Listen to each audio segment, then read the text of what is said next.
જસદણ તાલુકાના આટકોટ ગામે વહેલી સવારથી જ મહિલાઓ દ્વારા સુંદર રંગોળી બનાવવામાં આવી હતી. ઘરે ઘરે દીપ પ્રગટાવવામાં આવ્યા.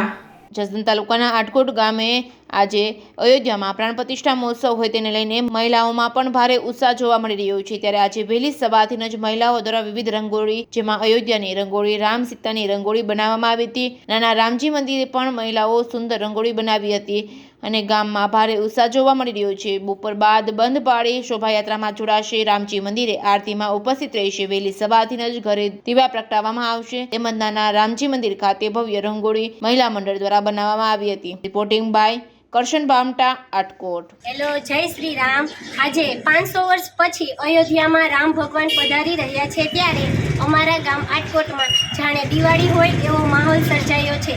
ઘરે ઘરે દીપ પ્રાગટ મહિલાઓ દ્વારા દીપ પ્રાગટ્ય કરવામાં આવ્યું છે અને રંગોળી પણ કરવામાં આવી છે અને ઘરે ઘરે બધા ભક્તોને ખૂબ આનંદ છે. જાણે રામ ભગવાન અમારા ગામમાં ખુદ અમારી ઘરે પધારી રહ્યા હોય એવો અમને હરખ થઈ રહ્યો છે.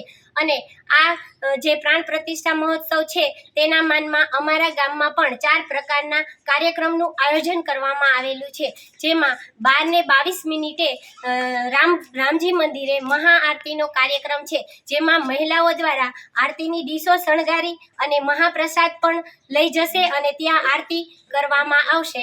અને બપોરે 3 થી 6 રથયાત્રાનું આયોજન કરવામાં આવેલું છે, જેમાં બધા ભક્તો ખૂબ આનંદથી ભાગ લેવા બધા તૈયાર છે.